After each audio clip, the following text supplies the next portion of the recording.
Welcome back to the channel. In today's video, we will read a story about a man who, as an entitled tenant, tries to force him to sell his property to pay for her daughter's college, and does thing the man when I refused. This is a two-part story, so be sure to like and subscribe for part 2. Let's get started. I am a property owner, 34 male, with a string of houses in my name in our hometown.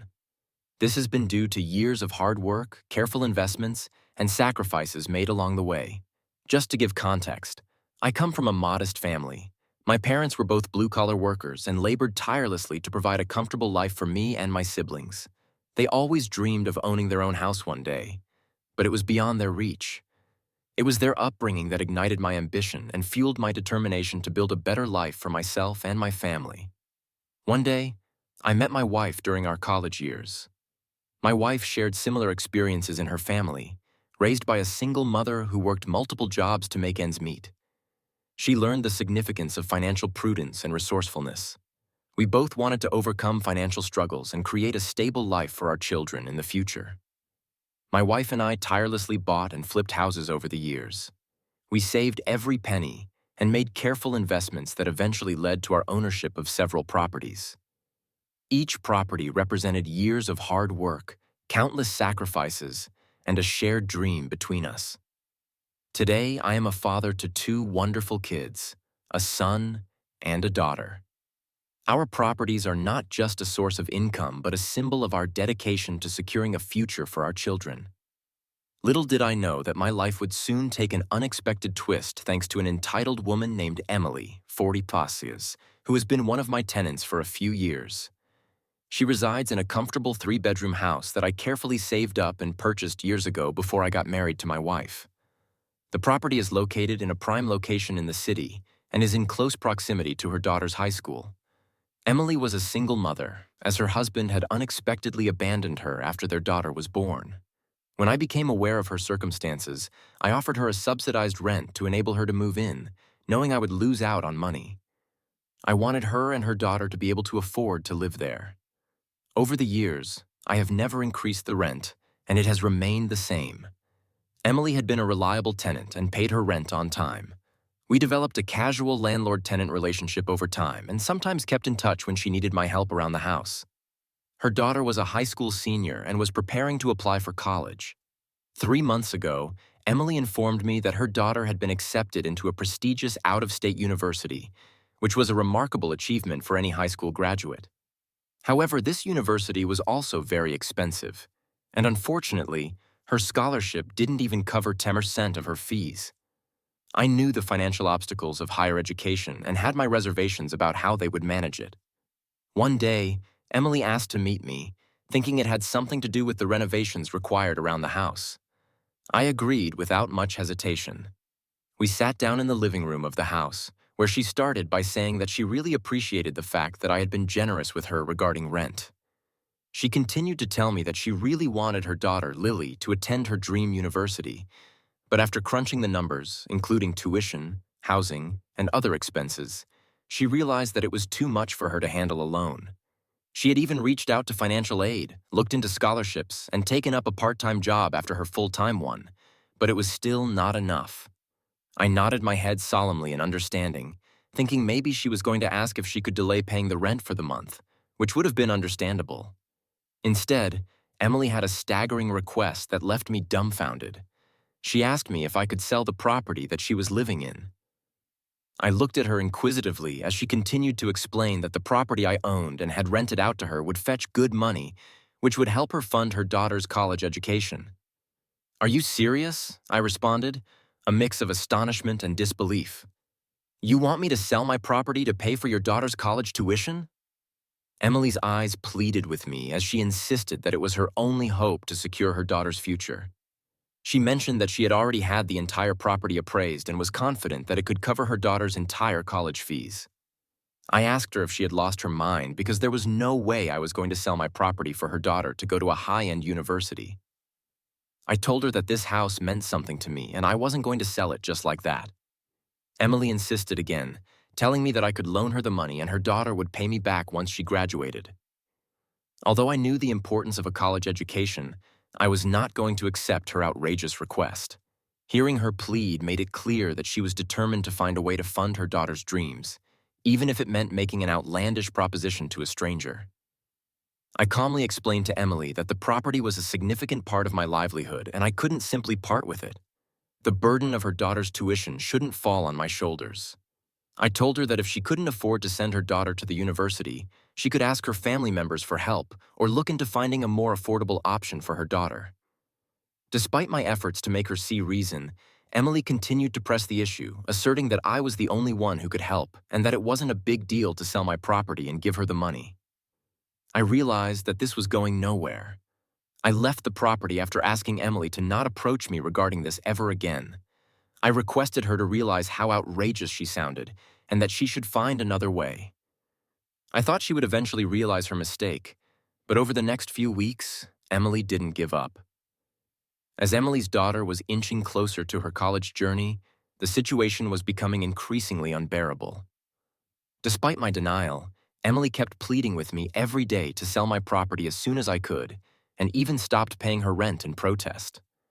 Our once amicable relationship had soured, and the tension between us grew as Emily remained steadfast in her belief that the property I owned was the solution to her financial woes. She was convinced that my refusal was selfish, and that it was putting her daughter's future in jeopardy. On the other hand, I was losing out on money when she refused to pay her rent in protest. I warned her that I would take this to court because we had an ironclad agreement, but she refused to comply, and it became increasingly clear that her demands had no end. The turning point came when Emily started involving others in our dispute. She approached her friends and the neighbors around my property, painting me as an unsympathetic landlord who refused to help a young girl realize her dreams. She told them that I was very wealthy, but refused to help her out by loaning her the money, given her status as a single mother who struggled to make ends meet. Her story garnered sympathy from those she confided in. To amplify her cause, Emily took to social media and wrote a Facebook post placing the blame for her daughter's inability to attend college squarely on my shoulders. Soon, rumors started to circulate in our neighborhood. People sympathized with her plight and assumed that I was indeed in a position to help, but was knowingly not helping. I couldn't help but feel like an outsider in my own community. My wife finally decided to reach out to Emily to address the escalating conflict, with the tension in the neighborhood mounting. She felt that direct communication might be a path toward resolution. Emily, however, wasn't in the mood for a calm discussion. She immediately launched into a tirade about how I, as the landlord, had the means to sell the property, which she believed was the only way to secure her daughter's future. Despite my wife's earnest attempts to reason, Emily's conviction remained unshaken. She asserted that we had the means to fund her daughter's college education and that we were being selfish. The conversation continued in a repetitive loop, with Emily repeatedly pushing my wife to convince me to agree to her demands. Her post, which had painted me as an unsympathetic and wealthy landlord who was refusing to help a young girl achieve her dreams, had a noticeable impact on the neighbors and the local community. Some neighbors who had previously been on friendly terms with us started to view us with skepticism. They began to believe that I indeed had the means to alleviate her daughter's financial burdens, but that I was knowingly refusing to do so out of selfishness.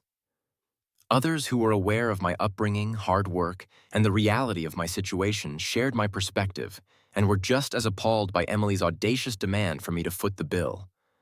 They reminded me that I needed to protect my property and maintain the hard-earned legacy I had built. The community became more and more divided every day, with some sympathy being directed toward Emily. Despite the mounting pressure, I stood my ground, resolute in my decision to protect my property. I had invested years of hard work and sacrifice to secure it, and it was not something I was going to part with simply. Meanwhile, Emily continued to fuel the flames, accusing me of lacking empathy and exploiting her living situation. Her social media posts became increasingly vocal, sharing stories of her daughter's determination and the countless sacrifices she had made to prepare for college. As a result, the debate escalated from a private disagreement to a public discourse. The weight of the allegations started affecting my family as well. My kids began to experience bullying at school, with their classmates parroting the false claims they had heard from social media about me. It was heartbreaking to witness the distress this situation caused them. It was then that I decided it was time to take action. I had kept quiet, thinking that Emily would eventually stop, but now that my children were being affected, it was time to set the record straight and defend my integrity. I reached out to a lawyer who specialized in property disputes and landlord-tenant conflicts. We immediately drafted a cease and desist letter to put an end to Emily's defamatory actions and protect my standing within the community. My lawyer informed me that the cease and desist letter was the first step in our legal battle, and if Emily didn't back down, we would take it all the way to court. When Emily received the letter, she was understandably surprised. She attempted to reach out to me by phone, but I chose not to answer her calls. Instead, she sent me a text message expressing her desire to talk to me and clear this up before things could go too far. She told me that this was all just a huge misunderstanding and that we could talk it out. I replied, stating my intention to take her to court.